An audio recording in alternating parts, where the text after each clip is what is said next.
Guys जय जगन्नाथ। एटा मोर fast blog. मु तो आगुरी केबे ब्लॉग करिनी, एटा मोर फास्ट ब्लॉग। मु रेसिपी रु स्टार्ट करछु।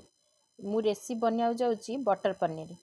ता पई ये सामग्री सब नि आइची सुखिला लंका, तेजपत्र, जायफल, गुजराती, लवंग, गोलमरिच, जीरा, मेथी, एगुरा सबु जाक एगुरा सब भजा हबो।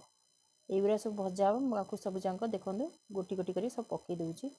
गरम हो गला कढ़ई आमर देखंदु सब पका गला। मु टेस्ट करछु आगे तातीची कि नहीं देखंदु सब भजा होउची। एटा मोर फास्ट ब्लॉग। मो कथा गुरा को एते धरिबेनी, माइंड करिवेनी, तो मो कथा गुरा को इग्नोर करिवे। मो कहिया को माने नर्वस होउची। आउ देखंदु एटा गरम होउची।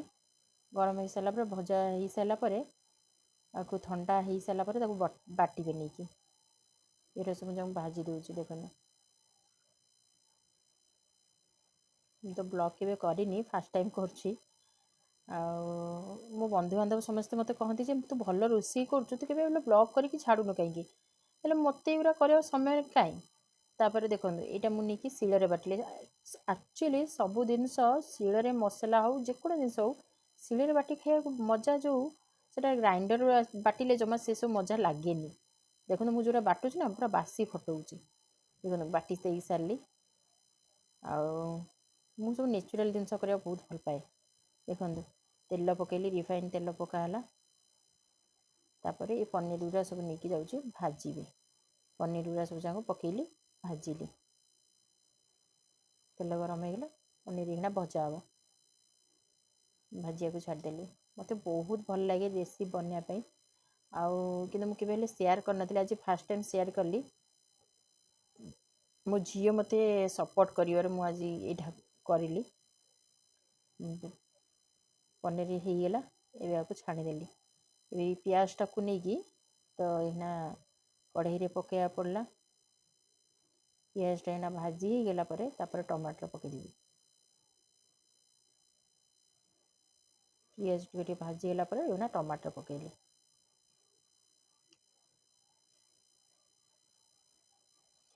तापर टिके ठंडा हवा पई छाड़ी देबो। ठंडा हो गला परे तापर ताकू नेकी ग्राइंडिंग कर देबो। ततला रे ग्राइंडिंग करबेनी, कोड खणो बाजी जीवो। देखंदु पेस्ट हो गला। ठंडा हो सारला परे मु ग्राइंडिंग करथिली।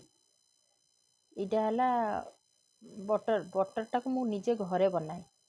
एटा मु बटर निजे घरे बनैछि। देखंदु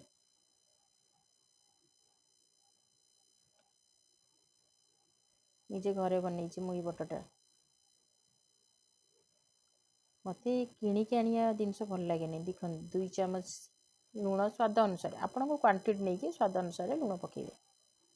2 चम्मच लूण, 1 चम्मच हल्दी, 1 चम्मच गरम मसला, 1 चम्मच मेथी जो आमर जो जीरा गुंड मेथी, तापरे 1 चम्मच धनिया गुंड, तापरे लंका गुंड स्वाद अनुसार तमको जेते राग खाया भल लागिवो सेते हिसाब रे पकेबे। एटा देखंदु मेथी पत्र को मकचिकी पकेली। एटा बटा हिची जोटा ए पेस्टा जोटा टमाटर जीरा जो पियाज जो बटा हितला ताकू पकेली। एटा हला अदा रसुण पेस्ट। अदा रसुण पेस्ट 3 चम्मच मु पकेली। ताकू एकना मिक्स करा होची। देखंतु कोडा छाड़ी थी कोडा कोन छाड़ती मते एटा आपण माने सजाडी देबे। किंतु मु माने फर्स्ट टाइम कहया जाउची ना, मु टिके भूलभाल हबो, क्षमा करिवे, मो कथा को धरिबेनी। तापर मु पनीर पकेली। तापर जो पानीटा छाड़थिली से पानीटा टिके धुई देकी सेही ग्राइंडर रो पानीटा पके देले। बे ढांकुणी घोरी देबा।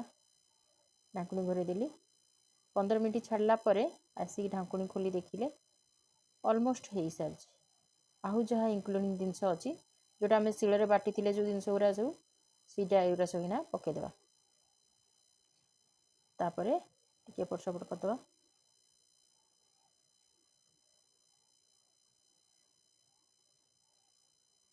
ये जो बटरटा मु जो घरे बनैथिली से बटर टिके 1 चम्मच पके देबा। आ एटा हला अमूल रो क्रीम टा बहुत टेस्ट लागे। ଏଇଟା ମୁଁ ପକେଇଦେଲି ଟିକେ, ତାପରେ ଟିକେ ଏପଟ ସେପଟ କରିଦେବା। ଏବେ ରେଡ଼ି ହେଇଗଲା। ଏଇନା ମୋ ଝିଅ ପାଇଁ ମୁଁ ସର୍ଭ କରିଦେଉଛି। ମୋ ଝିଅ କହିବ ଖାଇକି କେମିତି ହେଇଛି। ଚାଲନ୍ତୁ, ମୋ ଝିଅ ମୋତେ ଏଇନା କହିବ କେମିତି ହେଇଛି, ଦେଖିକି ସେ ଟେଷ୍ଟ କରିକି କହିବ। ମୁଁ ଟିକେ ଖାଇକି ଦେଖେ କେଉଁଭଳିଆ ଲାଗୁଛି। ତତଲା ହେଇଛି। ବହୁତ ଟେଷ୍ଟି ହେଇଛି ମମି। ୱାଓ। ଭଲ ହେଇଛି? ହଁ ମମି, ବହୁତ ଭଲ ହେଇଛି। ଥ୍ୟାଙ୍କ ୟୁ ମାମା। Welcome mummy.